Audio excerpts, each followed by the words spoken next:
from my personal experiences in the Canadian comedy industry, this diversity play feels like it leans more on the side of tokenism than it does on actual true diversity. The critiques that I would get for some of the years was that I would black it up too much. But I've definitely had enough auditions where it wasn't that, but I would still be told this is like, yo, you got to calm it down. What I would be told was that you say the N-word too much and it doesn't play well for white audiences in Canada. And then that would happen enough and enough and enough. And then I eventually would start to see the people that they would put on and what their content was. And granted, again, there are exceptions to the rule. In Canada, if you're telling me that I can't say the N-word that much, then what the fuck, what diversity do you need from me? Because what I started to see was black immigrants that are talking about their immigrant struggles, LGBT people that are talking about their LGBT struggles, women talking about their women's struggles. Why does it always have to be for us, our struggles and shit? That's what you want to fucking hear? That's not diversity. That's tokenism.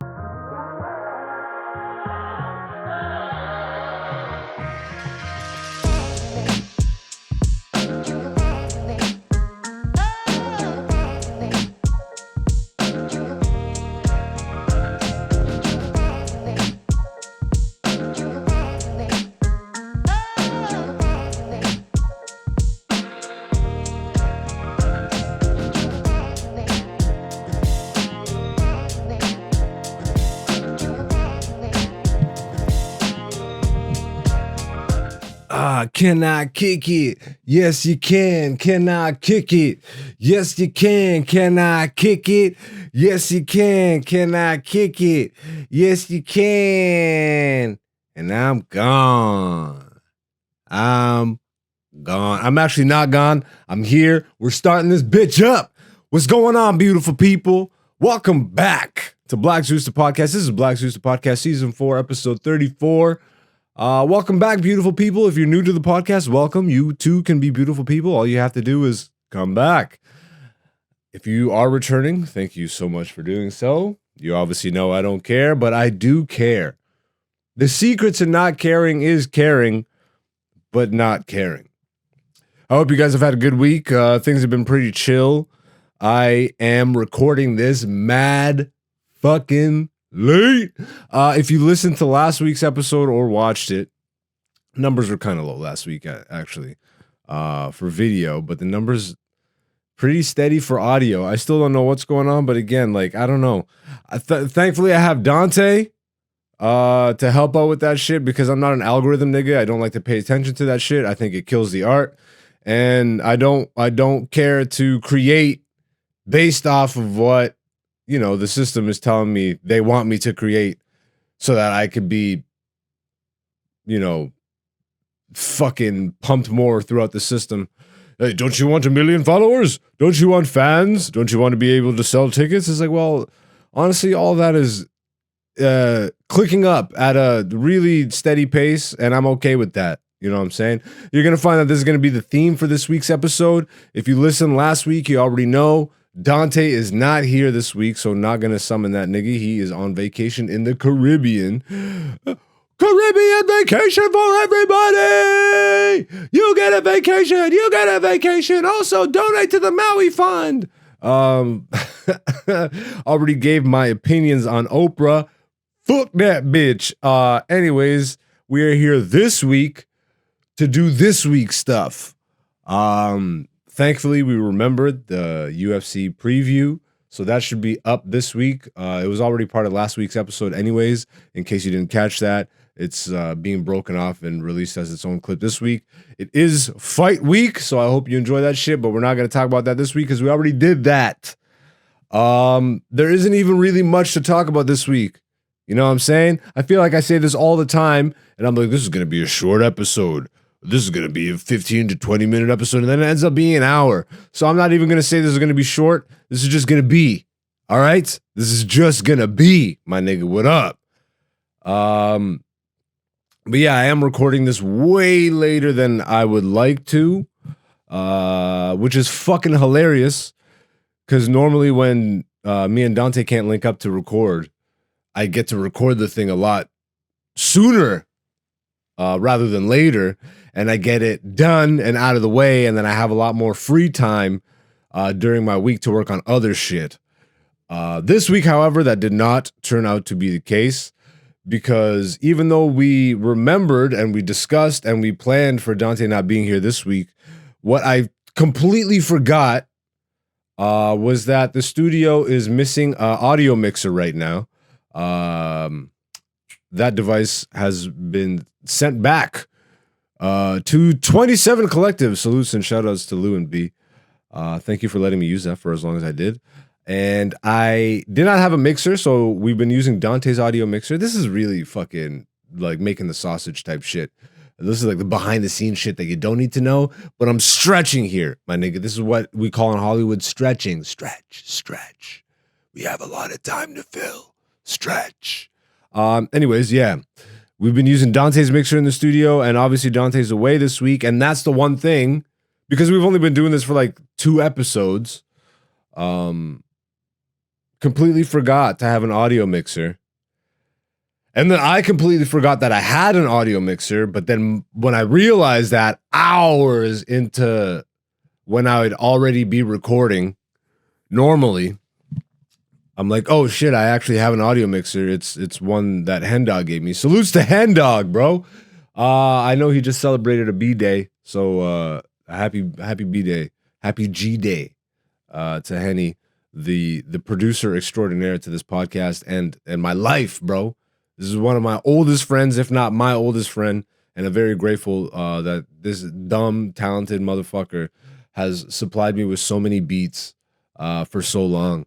And I really do feel like we're just getting started. You guys will find out more about this shit in the coming weeks. I think we'll be ready to make some announcements here as the channel's been clicking up. You guys have been hearing the teases that we've been working on shit here and there. Yeah, I like teasing it, but I don't like teasing it too much because then it just becomes a wet tease and now you get blue balls and this is crazy. But no, just know that we are working on shit and it'll release. And when it does release, it will be consistent. And I think that's the more important part. So even though, you know, you guys have been hearing about this shit in the works, I'm not really the type of person that wants to just release and just start doing that. I'd rather be consistent about shit, which I think is the name of the game when we're talking about content creation. Content creation. Asian. Fuck content creation, nigga. We making art over here, my nigga. What up? So yeah, the audio mixer situation. So I remembered I had one, but the problem is that the last time this mixer was supported, what year was that? Maybe 2016, 2017. It was last supported on Windows 8. And before I used to use a Mac when I recorded this. I mean, I still have that Mac kicking around, but there is no fucking way that thing is being sent into the studio. There is a really nice PC in the studio that is here for this reason. The only problem is that Windows, actually, I guess it wasn't a problem. It probably would have been a problem for Mac. I don't know that there would have been a workaround had I tried this on the Mac, but because it is Windows, I was able to spend an hour bootstrapping this fucking thing to work because the PC in the studio is either Windows 11 or Windows 10, one of these things. And this audio mixer is no longer supported by the company that made it, bro. So I couldn't even get an up-to-date driver for this shit. So Bootstrap Benjamin over here opens up YouTube, and of course an Indian nigga helped me out because these niggas know all the technical shit on YouTube. He's like, yes, if you have a Windows 10 and then this is what you do, and I followed that nigga's instructions and bam, here I am recording this episode mad late with really not much to talk about. What I'm trying to say with all this is, Dante, you're not allowed to go on vacation anymore. I'm joking. Go on vacation as much as you want, but try not to. What a selfish prick. I made it all work too, and I'm like, hey, don't do the thing that's good for your soul and spirit. Anyways, yeah, I'm not in the Caribbean. I'm here, very much here, actively in the Canadian comedy scene. I'm not gonna lie to y'all. I really spent some time thinking about how I wanted to approach the recording of this specific episode. You guys have been hearing me Obviously, it's tongue in cheek. It's jokingly. I'm burning bridges. All this shit. I'm talking about the Canadian comedy industry and the comedy industry at large. I will preface all the shit that's about to come with the mission statement of this podcast. What it has always been from day one has been a companion piece, a side piece, if you will, my side bitch to my comedy career. You know what I mean? I started this thing foolishly after, you know, the podcast boom had already fucking well taken off.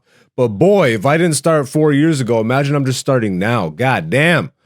But the landscape is so crazy that niggas starting right now are still blowing up. There's niggas that started after me that are way fucking. I think I just started caring about putting effort into YouTube as a platform and the podcast more so because I've really, and you guys have heard this if you're the beautiful people of the podcast and you've been with me for a while, you guys already know I'm fading out of social media. I could give a fuck. I've been spending a lot of time just by myself and with my crew, figuring out how to maneuver this new way of being an artist, which very much involves having a social media and online presence. But it's like, what? Like every 5 minutes there's a new social media. Like, bruh, I'm not on Threads. I'm not on TikTok. I don't think I know I don't want to be, but I don't think I need to be. But then, like, I think it's all irrelevant, bro.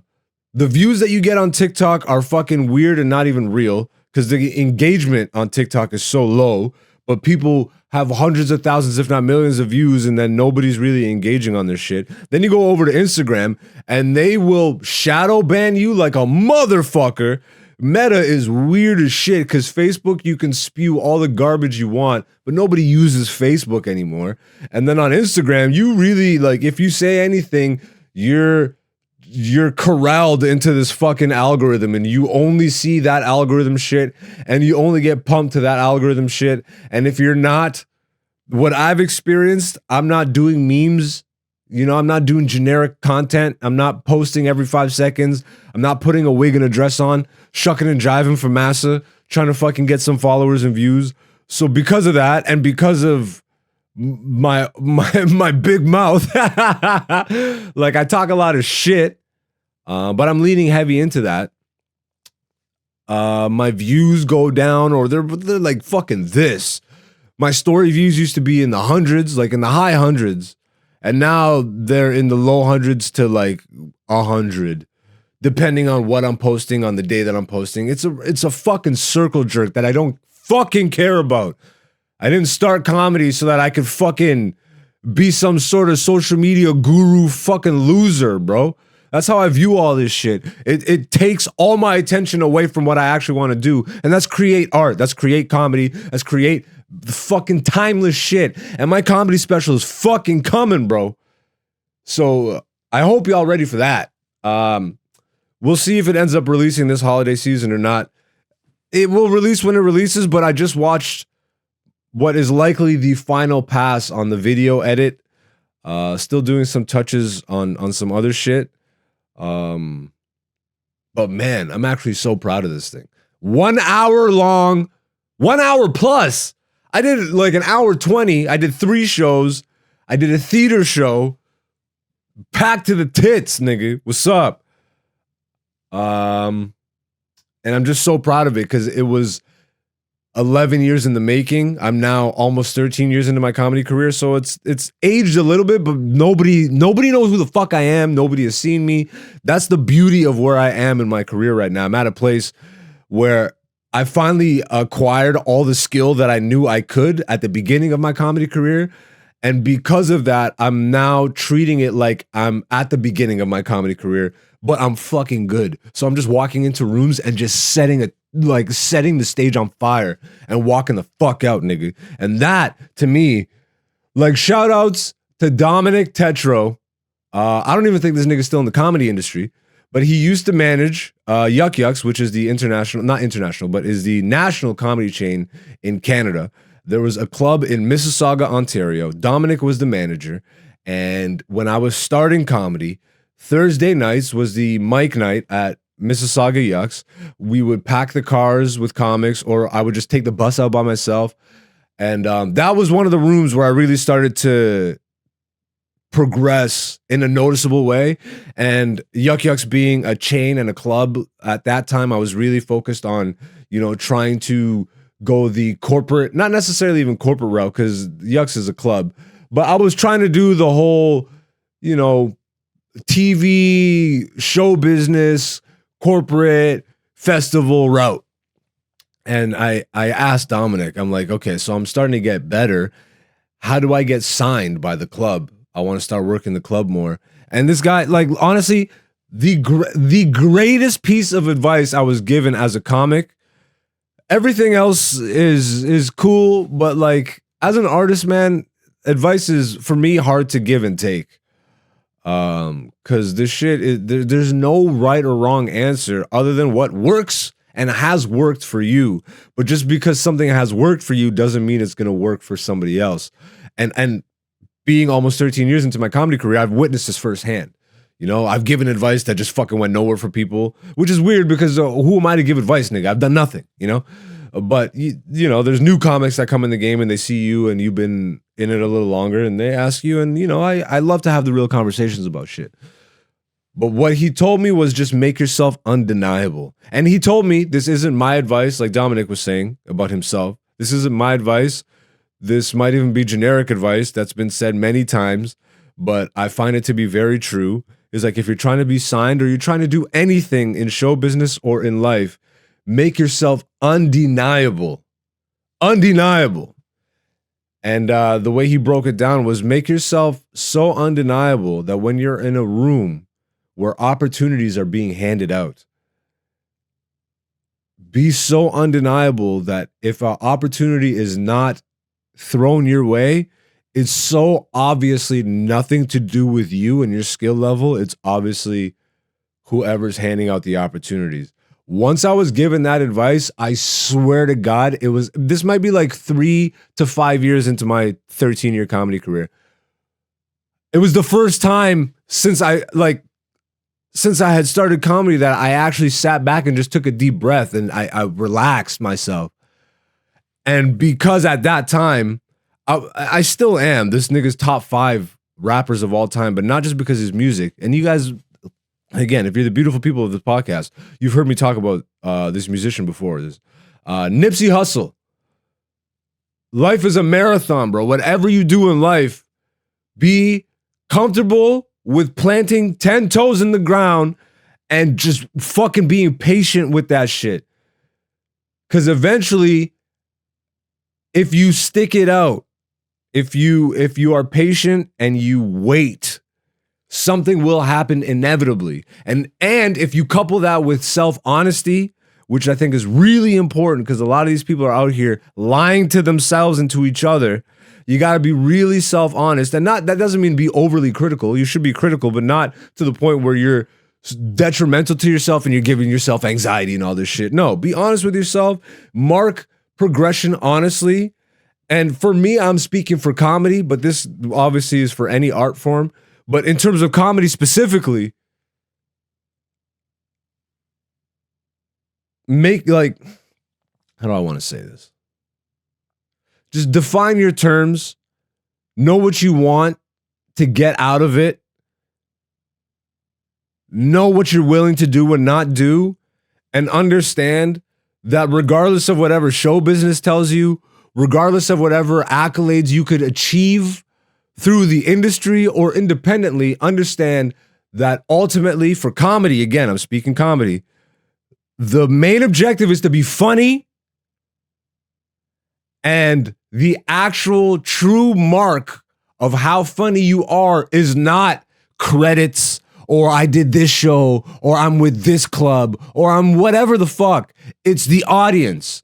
You will be quickly told how good you are, quickly, by the fucking reactions. And going back to that piece of advice, make yourself undeniable. I'm so grateful that I've brought myself to this place. Thanks to that piece of advice and Nipsey Hussle's marathon mentality, like literally that shit changed my whole perception of shit. I love the fact that Patience has awarded me such great skill.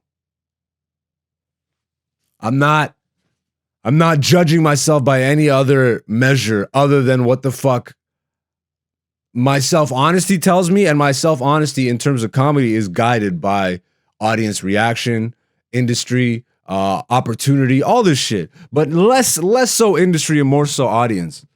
And over time, when I tell you I started 13 years ago almost, and I've been using the stage name Black Zeus from day one, and how goofy that fucking was, and I was a shit comic for years, not even realizing that I was setting myself even further behind because I was using a stage name in a day and age where nobody uses that. Black Zeus of all names. How fucking ridiculous. But now I've built that to a reputable, respectable, like, you know, from audiences, at least in Toronto and the Southern Ontario comedy scene, because that's where I've been mostly, but now it's time to fucking go worldwide, baby. But from here, like, you know, if you see my name on a poster, you're getting your fucking money's worth. And from the comic side, and this is how I operate mentally, like, you're either shitting your pants or you're motivated to work harder. I've built myself to that place. And I only got here because that's how I came up. I would go to Nubian show and watch comedians like Trix destroy so hard that I've never even witnessed in person before. And I would have to go up after this. Destroy so hard that niggas are slapping the wall, slapping the tables and shit. It was like Def Comedy Jam. Shit I've never witnessed like firsthand until then. And then all of a sudden, you have to come up and do your shit. And I ate shit, bro, until all of a sudden, now the audience is coming up to me after every goddamn show telling me I'm their favorite. I was the best of the night, this and that. And it's not even like I'm looking to be told that I'm the best of the night, because that's also kind of weird, because then you're kind of putting down the other acts. But at the same time, I'm not going to turn it down because that's what you want to say, nigga. And based off that alone, lets me know I'm doing my job right. Lets me know that I fucking know comedy in and out, bro. I know comedy in and out. And I really did think about how I wanted to approach this episode, because every time Dante is not here, I always go off the fucking rails and I go super heavy into fucking shitting on the industry or just revealing some shit or just going down a fucking rabbit hole. But I really did think about how I wanted to approach this episode, because recently, Just for Laughs Toronto, which Just for Laughs is the biggest comedy festival in the world. It is mainly run out of Montreal. They have the two smaller festivals, which is Toronto and Vancouver, which are the big markets in Canada. These are annual comedy festivals. Recently, I think by the time this episode airs, Just for Laughs Toronto will have just wrapped up. And much congrats to all the comics that made their way up the ladder and got their festival credit this year. What's been happening the last few years, like, this is going to be inside baseball a little bit. And I really, again, the whole point of this podcast from day one has always been a companion piece to my comedy career. I try and be as honest as I can. And if I can't be honest, then I just don't say it. That's been my approach to this shit. But I try and be honest as I can about my struggles, my triumphs, what it is to come up as a stand-up comedian in this day and age, and in Canada, which is comedy on hard mode. It is comedy on hard mode. And I say this, whether you're in Canada or not, you will understand what I say here. The amount of world famous Canadian comedians that exist is endless. The list is fucking crazy. From Jim Carrey to Norm Macdonald to Russell Peters, the list goes on and on and on and on and on. It is hard for anybody to name a comedian that is Canadian that got world famous from being a Canadian comedian. They all had to leave. And granted, America obviously is the bigger market. But the problem, the underlying problem is that Canada doesn't support their artists. Like, terrible track record of supporting the artists. And this goes from the audience to the industry. Just terrible at supporting their artists. And The comedy is no exception.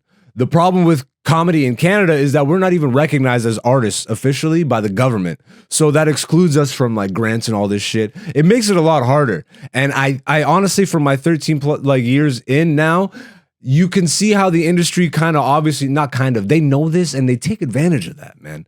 It's fucked. And over the last few years, there has been a growing number of comedians and artists at large that have just been vocal about how the industry has been abusing and using its relationship with the comedians.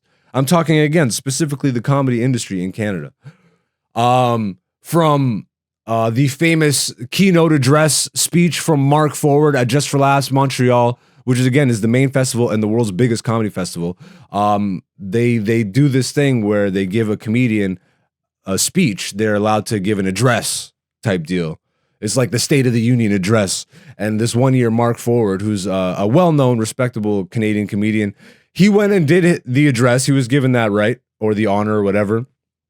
And what he did with his speech was completely call out and shit on how the Canadian showbiz industry, entertainment industry, and the comedy industry completely abuses its relationship with comedians. And he went on to give this fucking great speech and analogy on how when you're trying to pitch a TV show in Canada as a comedian, you approach the network and you ask them, it's like, hey, what do you guys want? And they'll be like, hey, so we're looking for a show that appeals to, like immigrants, but also white suburban. We're looking for like soccer moms, but also like karate master, like this long list of crazy demands.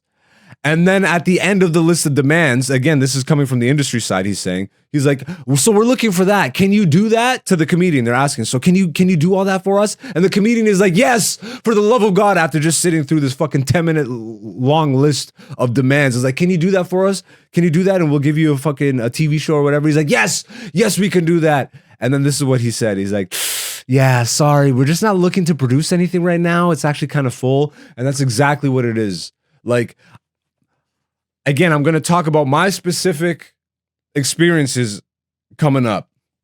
And I have some of these festival credits and all that stuff. I don't necessarily have bad experiences with the people, but the process I have awful experiences with, okay? And that Mark Forward speech is just one example. Even at this year's Just for Laughs festival in Montreal, another comedian, Steph Tolev, who's a Canadian comedian, but surprise, surprise, she had to go to the States, and she's funny as fuck. So over time, she started gain popularity. She gained traction. Bill Burr started putting her on her platform, putting her on his platform. She was part of the Bill Burr's like fucking Netflix special where he produced and introduced like 6 comics that he vetted. So she was part of that. And of course, lo and behold, she starts to get traction from Americans. Americans start to say, hey, you're fucking hilarious. We support your comedy. Now the Canadian industry is like, hey, come do our shit.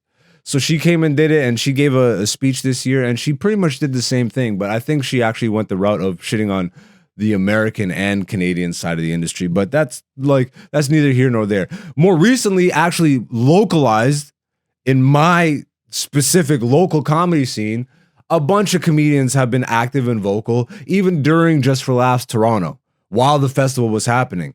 Not to name names, because nobody's asking me to do this. I'm not anybody's fucking lawyer, and I'm not anybody's dad, so don't take any of my advice as fucking gospel or think I'm trying to fucking spew my shit. This is my platform to do as I please.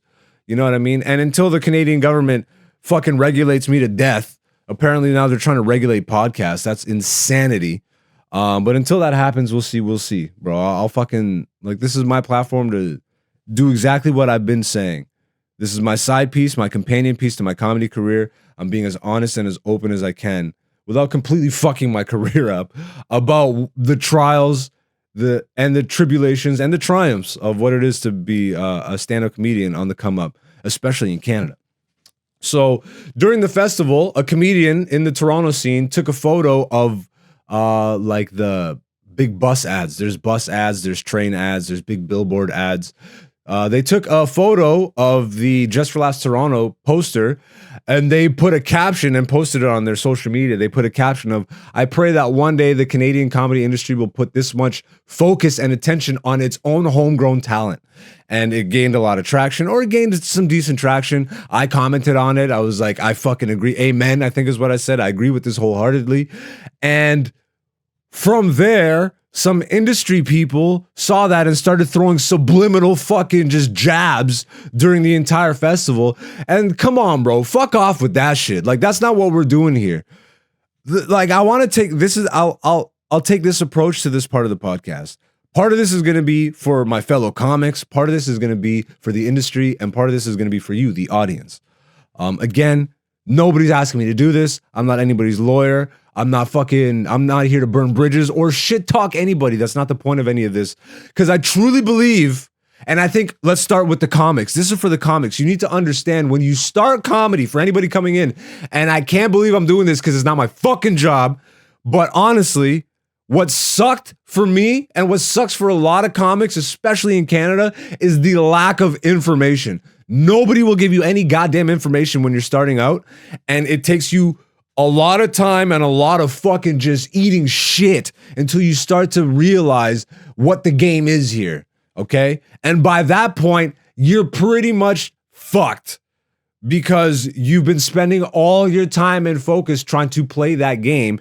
But let me tell you right now, just like in any form of art, in anything in life, there is the independent and there is the corporate, okay? And you should decide early on what it is you think you align with, because you won't know right away, because it'll take some time. You should take some years to actually be a part of the comedy scene and the industry and shit and see what aligns with you.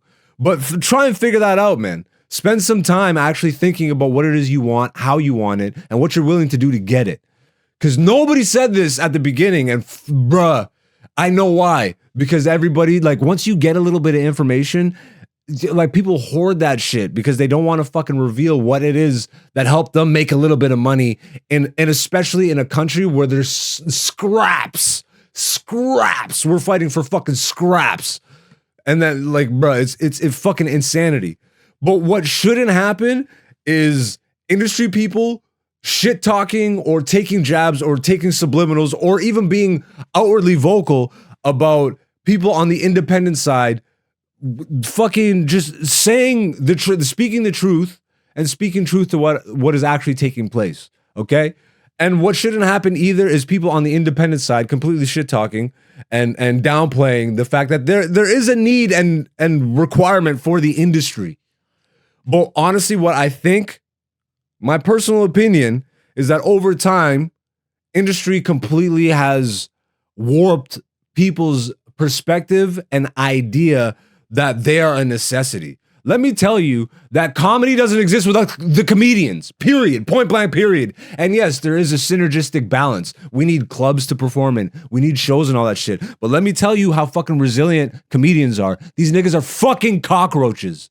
They know how to produce a show. They know how to fucking make it work. In a country where, by all means, you shouldn't be able to make a fucking penny because it's just the population is too small and the respect of the craft is damn near non-existent. The funding and backing is not really there unless you're willing to go a specific route, and I'll get into this.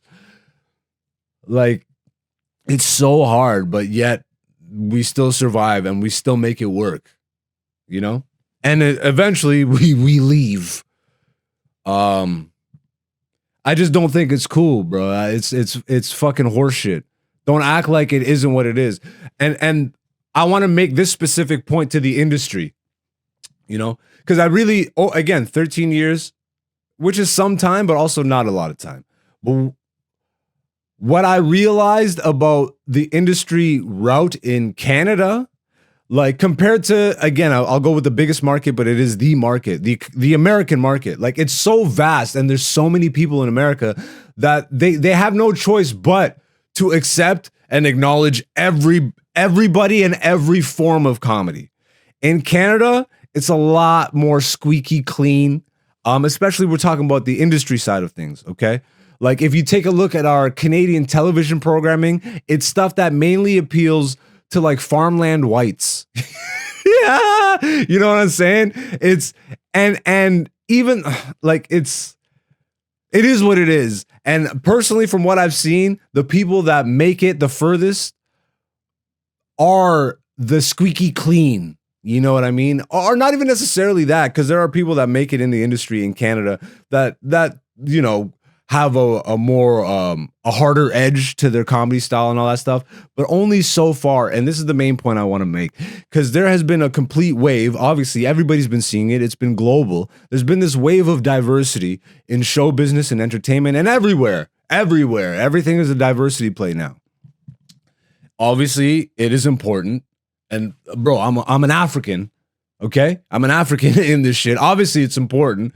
I would like to have some opportunities in this shit. And things are getting better.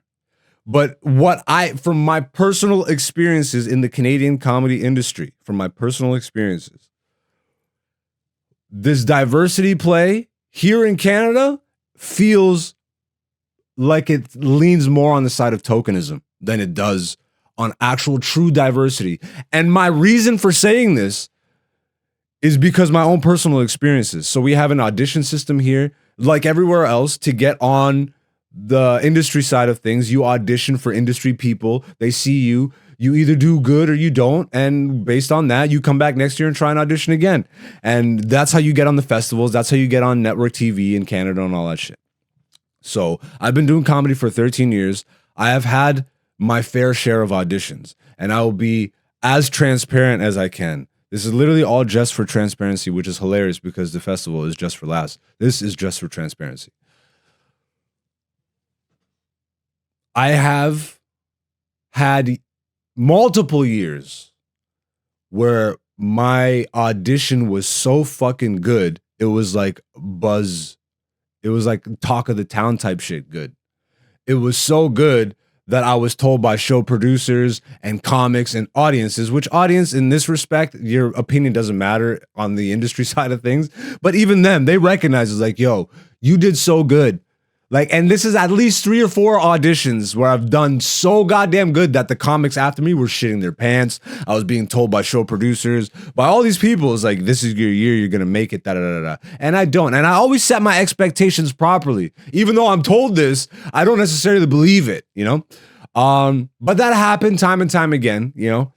And eventually, you just start seeing who is making it. And of course, there's exceptions to what I'm saying. There are, and of course, these people are all talented, but there's like a cap. You know what I mean? When we're talking about diversity, and then we're talking about festivals where you're promoting the funniest and the funniest of diverse, the critiques that I would get for some of the years was that like I would black it up too much. I would say the N-word too much or this and that. And again, just for transparency, because I got to be honest with myself too.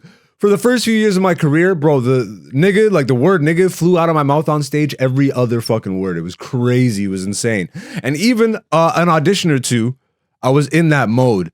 But I've definitely had enough auditions where it wasn't that, but I would still be told this is like, yo, you got to calm it down with the, like, what I would be told was that you say the N-word too much and it doesn't play well for white audiences in Canada. So then what I like, and then that would happen enough. And then I eventually would start to see the people that they would put on and what their content was. And granted, again, there are exceptions to the rule, but in Canada, there aren't that many melanated comics, I'll say, that lean so heavy into the Def Comedy Jam deep end of the comedy pool as much as me and some others, you know? And I guess that's just not what they want. That's how I take it. Because you can't, like, bro, I've sold out theaters on my own. I've done my comedy special. I have the credits for the festivals. I have this and that. But it's like when I started to see the material that would get passed and then realize, I'm like, yo, this doesn't feel like true diversity. And I want to boil it down to this. If you're telling me that I can't say the N-word that much, then what the fuck, what diversity do you need from me? Because what I started to see was like the tokenism shit. The tokenism shit is what plays. Whether you're black, whether you're female, whether you're LGBTQ+, whatever it is, the major play. And this is the part that irks me, and I have to be honest about this shit. And this isn't about fucking race baiting or any of that shit. It is what it is. For the years since diversity has been a real topic and obvious fucking point of what's the word? Well, just a big subject and a thing that people have been trying to correct, quote unquote. This diversity play has been tokenism from day one. Because the majority of what I'm seeing, unless these people are American, and this is the problem, man, the American comedians and the comedians internationally, they get to come into our festivals, the Canadian festivals, and say and do and be whatever they are.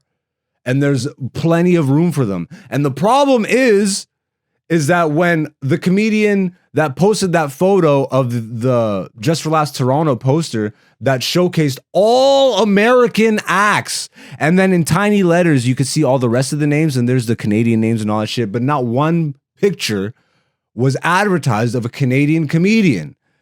And when that does happen, they're already internationally famous. They're not actually promoting any new acts publicly. What they do is they have little shows here and there. They let the Canadian comedians open up for the bigger American acts.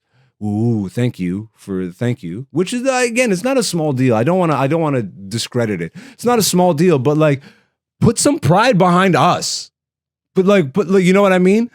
And the problem is that these are funded by the government and shit. So these are grant funded projects and festivals. So that means that they're mandated to have a certain percentage of Canadian acts on their fucking shit. So from my perspective and from a lot of comics' perspective, it looks like we're being used to get this grant money, and they promote the fuck out of the American acts, and then we get thrown on as like side pieces that aren't even really fully considered by the Canadian industry, by the American industry. They're mostly there for the American acts, and they 100% mostly promote the American acts. You can't tell me. But then, you'll throw subliminals and jabs and shit saying that, hey, we're actually, look at what we're doing for the locals and shit. Look at what we're doing for the Canadian comics. It's like, promote them then. I love that you're giving them shows. I love that. That's good. That's absolutely good. But it's like, come on, let's actually fucking put some money behind putting these faces up on billboards and shit, letting Canadians know who we are before we have to leave. And then Americans say, hey, these guys are good. And now Canadians are like, oh my God, they're actually really good. It's crazy, man. It's crazy. It's not like, nah, bro, that's not the way. That's not the way. This is the way, and that's not the way. So to just wrangle myself back in, it's like the tokenism thing, I truly feel is real, because when I'm being told that I say the N-word too much, but I'm absolutely demolishing my showcases year after year after year, I don't actually think you're really looking to put me on your festival, because what I see you do put on your festival is black immigrants that are talking about their immigrant struggles, is LGBT people that are talking about their LGBT struggles, is women talking about their women's struggles. Why does it always have to be for us, our struggles and shit? That's what you want to fucking hear? That's not diversity. That's tokenism. That's tokenism. And then you're going to have a bunch of white dudes just come and perform whatever the fuck they want, or you're going to have a bunch of American acts just come and perform whatever they want, because there's no mandate for them. But for us, we got to jump through all these goddamn hoops. That's tokenism. When you can see black people, when you can see women, when you can see LGBT people just saying regular shit, hey, I fucking stubbed my toe and here's a joke about it, then, but when everybody that you're putting on that has a fucking diversity play attached to them has a struggle or has some sort of fucking, bro, I watched some of these fucking people that they were promoting at this year's festival. It was so wild, bro. They don't actually care about comedy. Anyways, Dante, don't fucking leave, because this is what happens. So that's the part of this that was for the industry. I've said the part that was for the comics. This is the part for you, the audience, the beautiful people of this podcast. And if you like what you see, come back. But some of the new audience too. What you can do, especially if you're in the Canadian side of shit, but you can do this abroad. This applies everywhere. Support your local. Go see local comedy.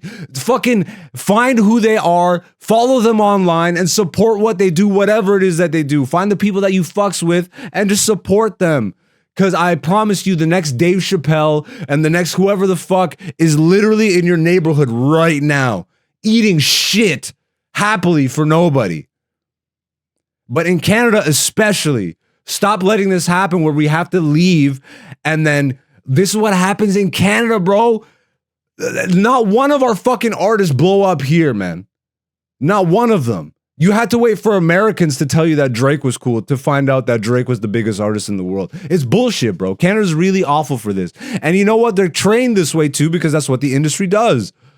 So it's like, yo, support your local. Find the local people, fucking support their shit. Buy their albums, buy their merch. Go to local comedy clubs. Go to local art shows. Go to local whatever the fuck. Local, bro. And when these big festivals and these big things come to town, make sure that you see the locals. Make sure that they're represented. Make sure that their faces are seen. Because it's not just enough to give them stage time and opportunity on stage.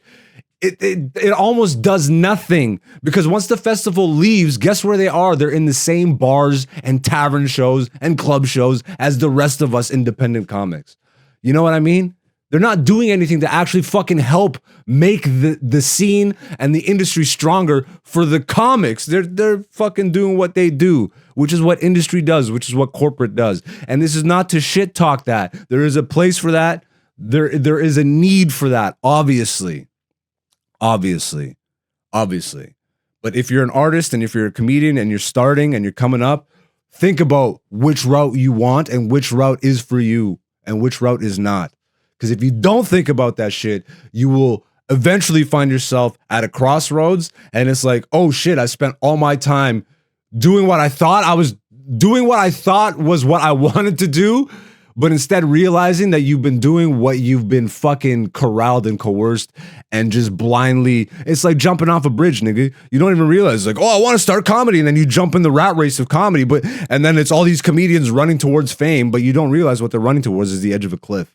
And then by the time you get to the edge of the cliff, only so many people get plucked from that edge of the cliff by fame and get put over to the safety net. It's like, oh, we're not going to let you jump off the cliff. You're going to be famous. And you got to jump through a lot of hoops to get there. And we're not doing no Dante's Inferno this week. We're not doing no poll results this week. We'll wait for Dante to come back next week to jump back into the regular shit. But yeah, this has essentially been one long episode of a comedy recap. I got some shows this week. If you want to see me perform live in Toronto, I will be at the Corner Comedy Club Friday and Saturday. Yeah, the week of this release. So I think that's like October 7th and shit. Yeah, that's pretty much it. I love y'all. Thank you for supporting. This is the part where I'm supposed to beg, but I'm not going to do that. If you like what you see, support, hit the subscribe, leave a comment, all that good shit. But if you don't, whatever, bro. It is what it is. We're not beggars over here. We got patience and we got talent, and that will take us to the fucking moon. I love you guys. Thank you for supporting. This has been Black Zeus, the podcast, season 4, episode 34. We will be back next Wednesday on all platforms. I am AKA Black Zeus on Instagram, on Twitter, on Facebook, on YouTube. I barely use most of these things, but the YouTube channel is picking up. So again, I thank you, and we'll be back next week. Peace.